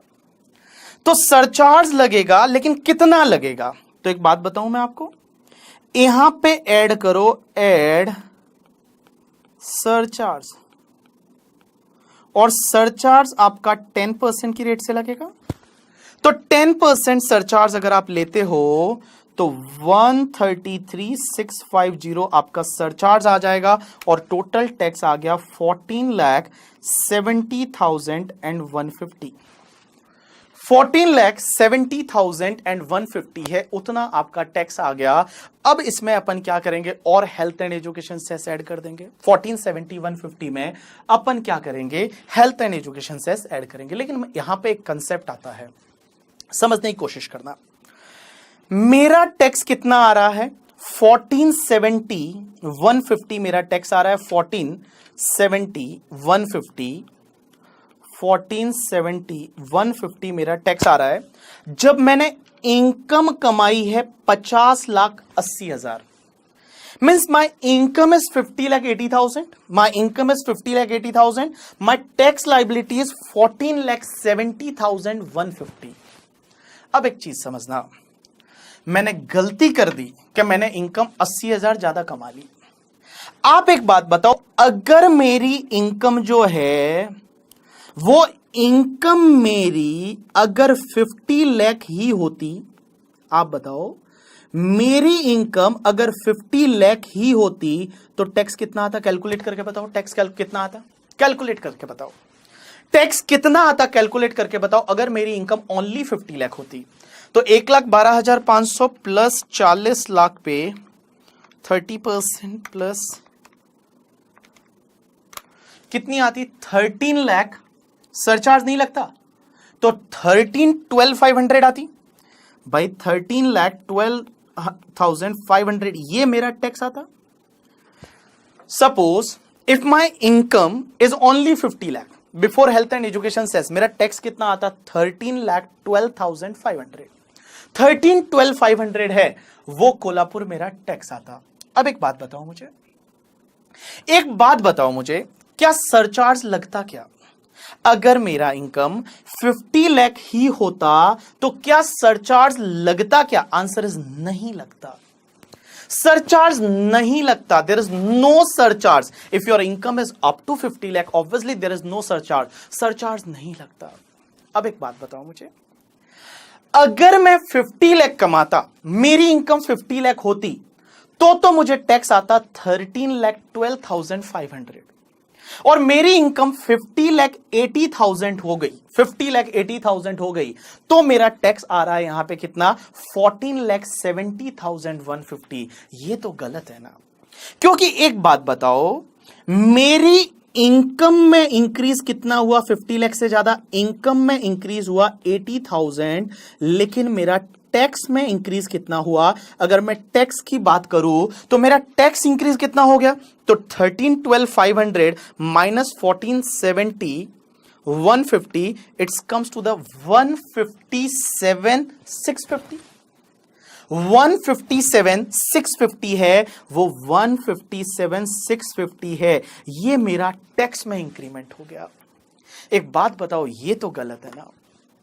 मतलब income जितनी बढ़ी उससे ज्यादा tax बढ़ रहा है। भाई इनकम तुम्हारी 80,000 बढ़ी और उसकी वजह से टैक्स जो बढ़ रहा है, दैट टैक्स इज 157,650 मेरा टैक्स बढ़ रहा है। मैं अरुण जेटली जी को बोलता हूं, अरुण जेटली जी का निर्मला सीतारमण जी को बोलता हूं कि एक काम करो, मैंने गलती कर दी कि मैंने 80,000 ज्यादा कमा लिया। मैंने गलती कर दी कि मैंने 80,000 ज्यादा कमा लिया। मेरी 50 लाख ही इनकम होती तो मेरा टैक्स कितना आता? 13,12,500। मैंने गलती कर दी कि मैंने 80,000 ज्यादा कमा लिया। 80,000 आप ही रख लो, मुझे नहीं चाहिए। ये जो 80,000 है ये आप ही रख लो, मुझे नहीं चाहिए। I don't want that 80,000। आप ही रख लो, मुझे पूरा 80,000 आप ही रख लो, मुझे नहीं चाहिए। क्योंकि ये तो गलत है ना, because my income is increase by 80,000 but due to that increment my tax is increased by 157,650। ये तो गलत हो जाएगा ना। तो लॉ मेकर्स बोलते हैं नो वरी, टेंशन ना लो। हम क्या करेंगे, यहां पे आपको मार्जिनल रिलीफ देंगे। हम यहां पे आपको मार्जिनल रिलीफ देंगे और इसके बीच में जितना भी डिफरेंस आता है, यहां आपका 157,650 माइनस 80,000, तो जितना भी डिफरेंस आता है 77,650 है, उतने का हम आपको मार्जिनल रिलीफ दे देंगे। इतना हम आपको मार्जिनल रिलीफ देंगे। अब आप बोलोगे मार्जिनल रिलीफ क्या होता है? तो देखो, जब भी तुम्हारा टैक्स इनकम से ज्यादा बढ़ जाए, means tax is increase and that is more then your income. Income में जितना इंक्रीज हुआ उससे ज्यादा टैक्स में इंक्रीज हो जाता है ड्यू टू द सरचार्ज। तो जितना इनकम इंक्रीज हुआ है उतना गवर्नमेंट को दे दो, जो टैक्स ज्यादा इंक्रीज हुआ है उतना आपसे नहीं लेंगे और उतने का हम आपको मार्जिनल रिलीफ दे देंगे। अब आप क्वेश्चन बोलोगे कि मार्जिनल रिलीफ कहां लिखा हुआ है लॉ में? लॉ में कहां लिखा हुआ है? इनकम टैक्स एक्ट देखते हैं, उसमें कौन सी सेक्शन में लिखा हुआ है मार्जिनल रिलीफ? मैं बताऊं, मार्जिनल रिलीफ के लिए कोई भी सेक्शन नहीं है। There is no section for marginal relief. लेकिन जहां अपना बिल आता है, एक्ट बनता है फिनेंस एक्ट के उधर ही एक प्रोवाइजो बना के रखा है। एक प्रोवाइजो बना के लिखा हुआ है कि प्रोवाइडेड दैट, ऐसा नहीं होना चाहिए कि इनकम से ज्यादा टैक्स बढ़ जाए। अगर इनकम से ज्यादा टैक्स बढ़ रहा है तो जितना इनकम बढ़ा है वो ले लेंगे और बाकी का आपको रिलीफ दे देंगे। That concept is called marginal relief. तो मार्जिनल रिलीफ के लिए there is no section in the income tax act, but जो अपना फाइनेंस एक्ट आता है, उस फाइनेंस एक्ट में एक प्रोवाइजो के फॉर्म में प्रोवाइडेड दैट करके उन्होंने मार्जिनल रिलीफ का कंसेप्ट डाला है। अब आप चीजों को समझना।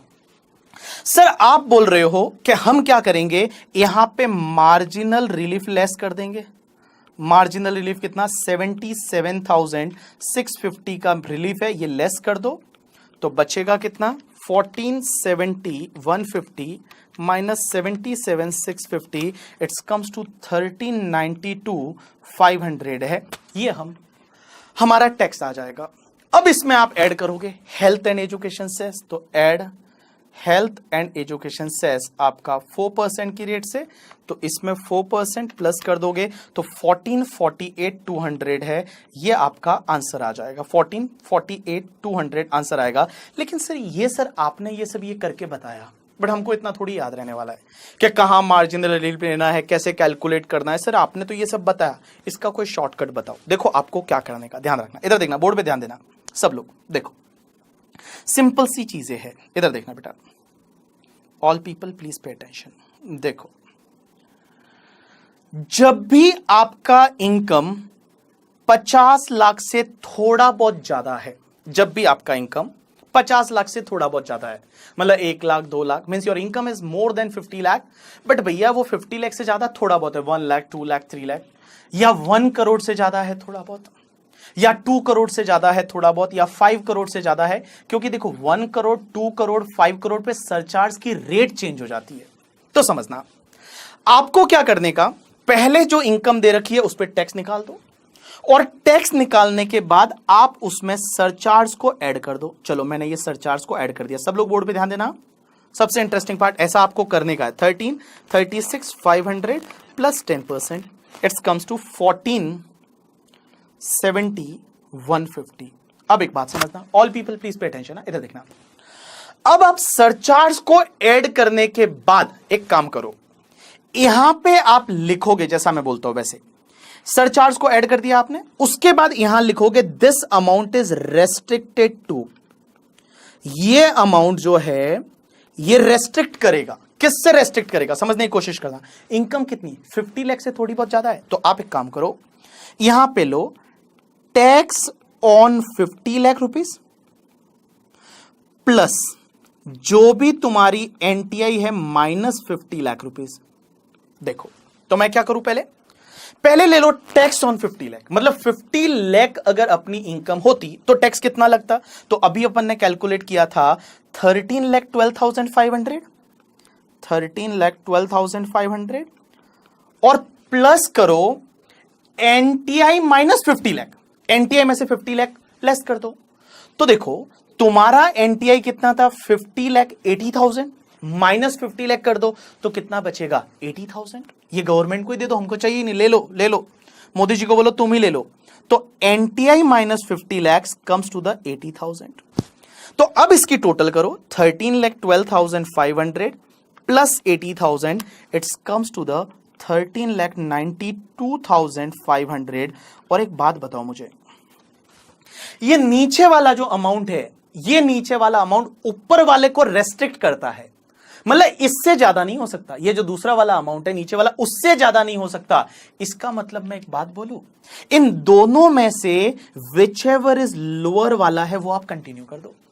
इन दोनों में से जो विच एवर इज लोअर वाला है वो आप कंटिन्यू कर दो। तो यहां पे आप 13,92,500 कंटिन्यू करोगे तो ऑटोमेटिकली 1,450 माइनस 13,92,500, तो ऑटोमेटिकली 77,650 का आपको मार्जिनल रिलीफ मिल जाएगा।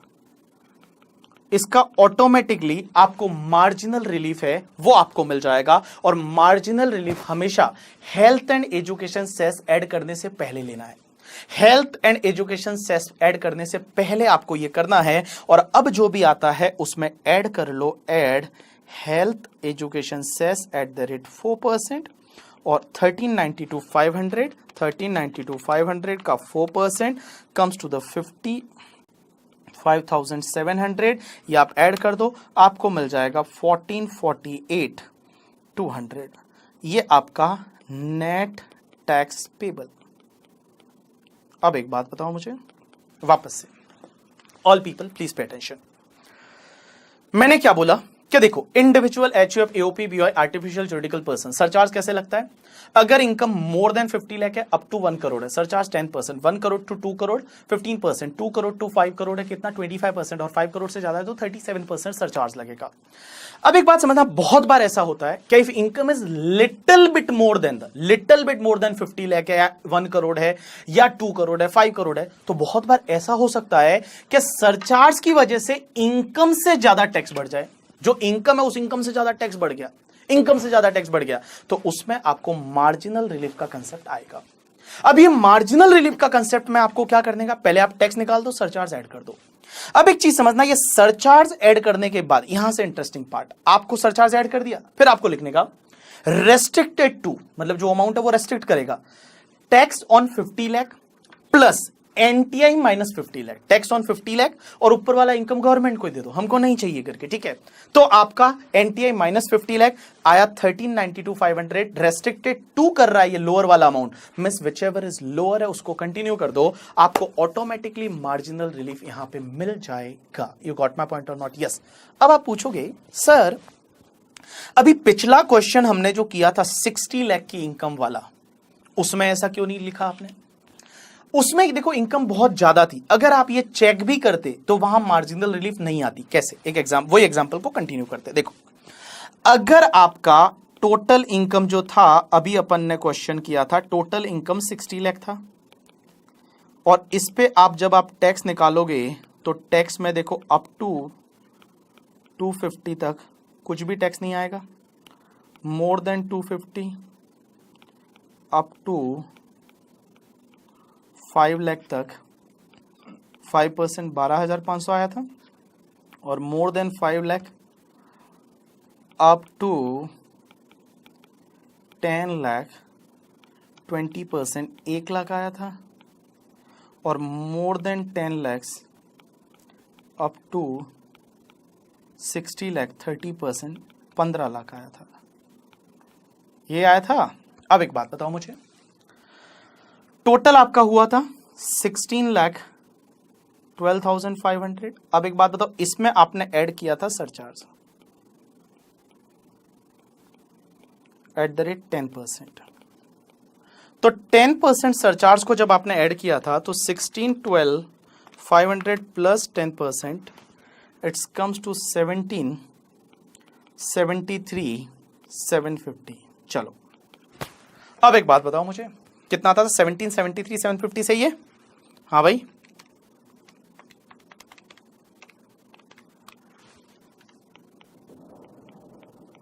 सही है? हाँ, बोल ही नहीं रहे।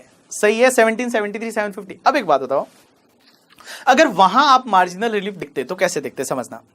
अगर हमारा इनकम 60 लाख ना होता और सिर्फ 50 लाख ही होता तो कितना टैक्स आता?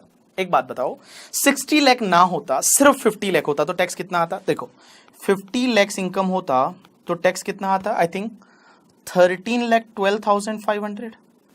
हाँ भाई, 13,12,500 आता। अब एक बात बताओ, आपने ज्यादा इनकम कितना कमाया? 10 लाख पूरा गवर्नमेंट को दे दो। 10 लाख जितना ज्यादा कमाया वो पूरा गवर्नमेंट को दे दो, तो गवर्नमेंट के पास 10 लाख पूरा अगर गवर्नमेंट को दोगे तो 23,12,500 आएगा। एक बात बताओ, 23,12,500 पे करना पसंद करोगे या फिर आप 17,73,750 पे करना पसंद करोगे? आंसर इज ऑब्वियसली 17,73,750 पे करना पसंद करोगे, तो वहां मार्जिनल रिलीफ नहीं मिलाता। तो आप अगर वो चेक भी करोगे जैसा मैंने बताया तो भी चलेगा। आपको क्या करने का, देखो, जो भी तुम्हारा टैक्स आता है ऐड कर दो सरचार्ज, और ऐड करने के बाद यहां पे लिखना है this amount is restricted to, ये अमाउंट रेस्ट्रिक्ट करेगा, किससे रेस्ट्रिक्ट करेगा समझना, तो किससे रेस्ट्रिक्ट करेगा, टैक्स ऑन 50 लैक्स, 50 लैक्स पे जो टैक्स है वो प्लस एनटीआई माइनस 50 लैक्स। तो देखो टैक्स ऑन 15 लाख आता 13,12,500 प्लस 10 लाख, एक बात बताओ यहां आता है 23,12,500, which ever is lower, continue करोगे तो वो तो 17,73,750 है, वही आएगा, और ऐड कर दोगे फिर आप हेल्थ एंड एजुकेशन सेस 4%, तो मैं बोलूं यहां आपको मार्जिनल रिलीफ नहीं मिला, नो मार्जिनल रिलीफ, यहां आपको मार्जिनल रिलीफ है वो आपको नहीं मिला। You got my point or not? Yes. तो देखो मार्जिनल रिलीफ वाला फंडा आपको कब देखना है, जब आपकी income little bit more than the 50 lakh है, या little bit more than 1 crore है, 2 करोड़ है, 5 करोड़ है, तब आपको ये देखना पड़ेगा। अब 1 करोड़ है तो कैसे देखेंगे, 2 करोड़ है तो कैसे देखेंगे मार्जिनल रिलीफ, वो मैं आपको सिखाने वाला हूं, टेंशन ना लो। अब एक काम करो आप लोग, मैं एक छोटा सा एक और क्वेश्चन देता हूं, फटाफट आप कर दो। एक छोटा सा क्वेश्चन देता हूं, आप एक बार मुझे फटाफट करके बताओगे? चलो बताओ मुझे, एक छोटा सा क्वेश्चन देता हूं, आप ट्राई करके और मुझे एक बार करके बताओगे, जैसा मैंने फंडा बताया वैसे का वैसे करके, ठीक है?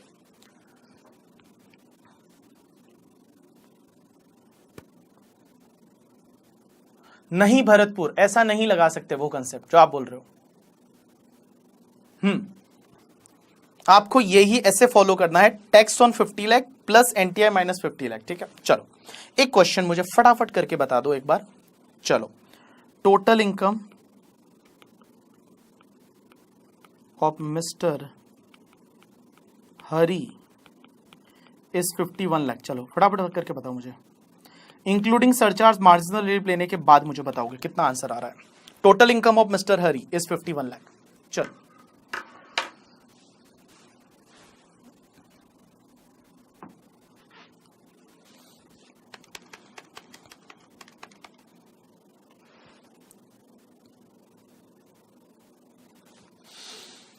भरतपुर अभी बताऊंगा आगे, ऐसा क्यों, क्योंकि आप कंफ्यूज हो जाओगे जब 1 करोड़ से ज्यादा होगा, क्योंकि 51 lakh including health and education cess, बताना मुझे।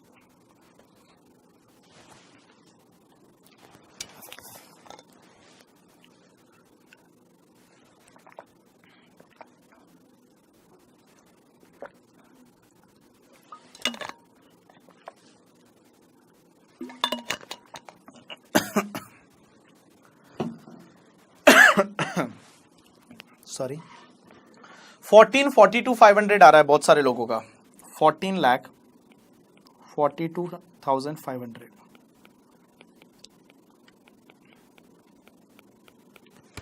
14,42,500, किसी का आ रहा है 14,69 including health and education cess, 14,69 दूसरा आंसर, और आएंगे गरीब लोगों के अलग अलग आंसर बहुत सारे। 1469 हैदराबाद, 1469 यस, हैदराबाद, रेवाड़ी, गोरखपुर, हापुड़, बीकानेर वालों का अलग ही आंसर आता है। पागल बच्चे बीकानेर वाले, बादाम खाया करो। 1469 बहुत सारे लोगों का 1469 आ रहा है, ब्यावर वालों का 1469 यस। Including cess 1469। चलो मेरे हिसाब से 1469 सही है, 1469 सही है, क्योंकि आपने इधर 1 लाख ऐड किया होगा।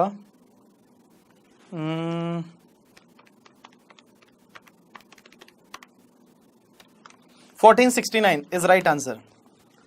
जिन लोगों का 1469 आया that is the right answer. कितने लोगों का 1469 नहीं आया, बोलो नहीं आया, ऐसा लिखो नहीं आया तो मुझे पता चलेगा आपका नहीं आया। कितने लोगों का 1469 नहीं आया, नहीं आया है तो बोल दो नहीं आया, तो फिर वापस आपको बताना पड़ेगा। 1469 आया सब लोगों का कल से। सब लोग कैलकुलेटर लेके आओगे कल से, सब लोग कैलकुलेटर लेके आओगे। ये आजकल ये दीदी और ये भैया और सब लोग क्या कर रहे हैं पता है, वो उसमें कर रहे हैं, मोबाइल में बैठे बैठे कर रहे हैं। सब मुझे दिख रहा है, मुझे हर सेंटर दिखता है, पता है आपको। मेरे यहां पे स्टूडियो में बहुत बड़ा एक डिस्प्ले लगा हुआ है और उसमें हर सेंटर दिखता है। जितने सेंटर लॉगिन है हर सेंटर मुझे यहां पे दिख रहा है। चलो डन, सब लोगों का आ गया, किसी का ऐसा नहीं है जो नहीं आया। चलो एक काम करो, मुझे एक मैं थोड़ा सा होमवर्क देता हूं, करके आओगे, ट्राई करके आओगे, मजा आएगा आपको। ट्राई करके आओगे, होमवर्क देता हूं, ट्राई करके आओगे, ठीक है। और ट्राई करके आओगे, अगर आपके पास बुक मिल गई है तो उस केस में क्वेश्चन नंबर 4 एग्जाम्पल 4, जिनके पास नहीं है एक बार इसको कॉपी कर दो। जिनके पास बुक नहीं है तो वो कॉपी करो फटाफट। टोटल इनकम विराट का 1,02,30,000 है। टैक्स निकालना है आपको। भरतपुर वाले बोल रहे हैं हम कैसे लग रहे हैं, बहुत अच्छे लग रहे हो तुम, नहा के आया करो बस, ठीक है। कॉपी किया आपने। क्वेश्चन नंबर 4 एग्जाम्पल, जिन लोगों को बुक मिल गया है वो एग्जाम्पल नंबर 4 ट्राई करके आओगे। एग्जाम्पल नंबर 5 शर्मा जी का एग्जाम्पल है, 5 करोड़ से ज्यादा इनकम है इनकी। एग्जाम्पल नंबर 5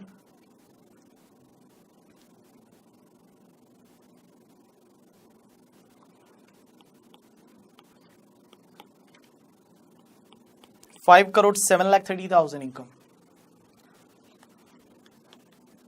मेरा एग्जाम्पल है आगे, ठीक है, मेरा एग्जाम्पल है।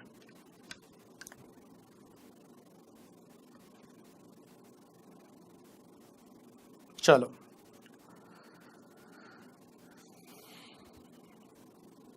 उसके बाद एक और ये करो, एग्जाम्पल नंबर 6 4, 5, 6 4, 5, 6 3 एग्जाम्पल ट्राई करके आना। 2 करोड़ 4,40,000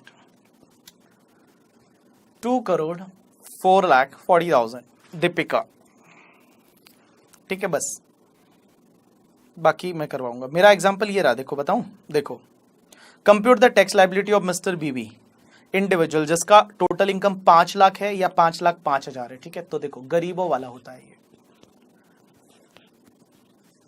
हाँ, तो जिन लोगों को मैंने बोला था नवंबर में एग्जाम है और ये वाला बैच लिया है, उनको मेरे से बात करनी है। आप लोगों को डाउट वगैरह है कॉल कर सकते हो इस नंबर पे, मैं नंबर लिख रहा हूं, दैट इज 8291454399।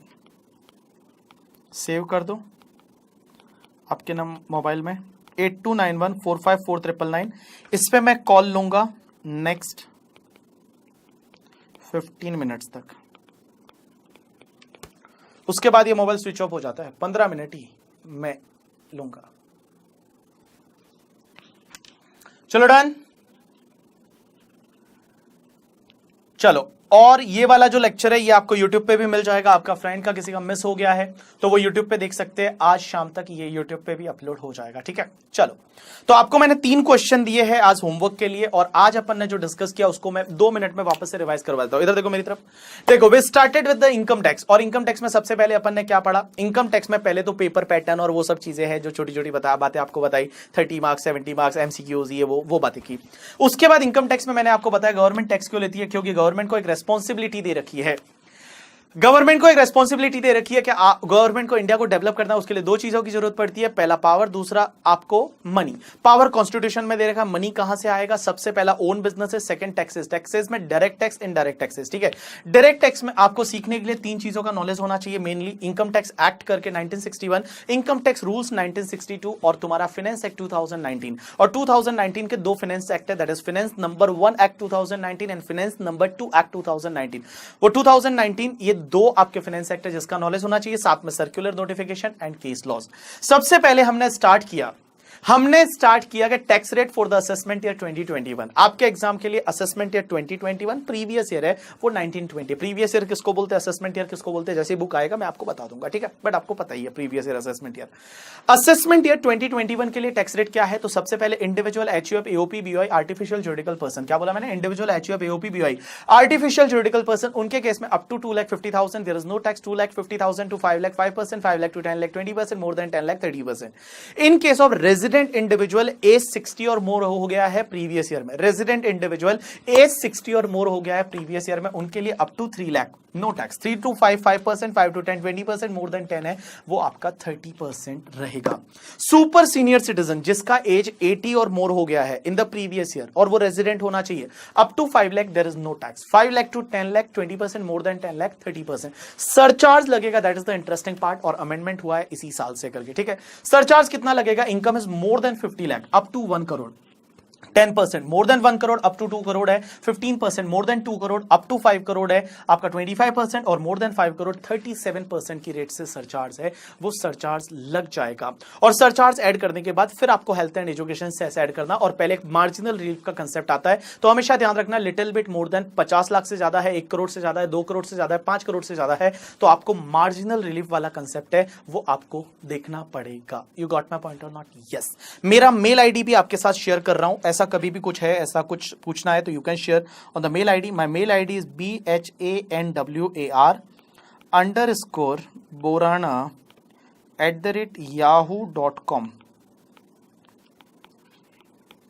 bhanwar_borana@yahoo.com, bhavar_borana@yahoo.com, ठीक है। चलो हाँ, कल आएगा ये बाकी वाली चीजें हैं वो अपन कल के लेक्चर पे पढ़ेंगे। यस, रजिस्टर कितने पेज का लाना है, रजिस्टर ऐसे ही आप एक 150-200 पेज का अपने साथ में कैरी करना, मैक्सिमम चीजें अपन बुक में ही लिखने वाले हैं, बट तो भी आप रजिस्टर कैरी करना, कभी कुछ ऐसा है तो आप उसमें लिख सकते हो, ठीक है। चलो, थैंक्स अ लॉट पीपल, आज के लिए इतना बहुत है, कल मिलेंगे इसी टाइम यहीं पे, ठीक है। चलो, थैंक यू।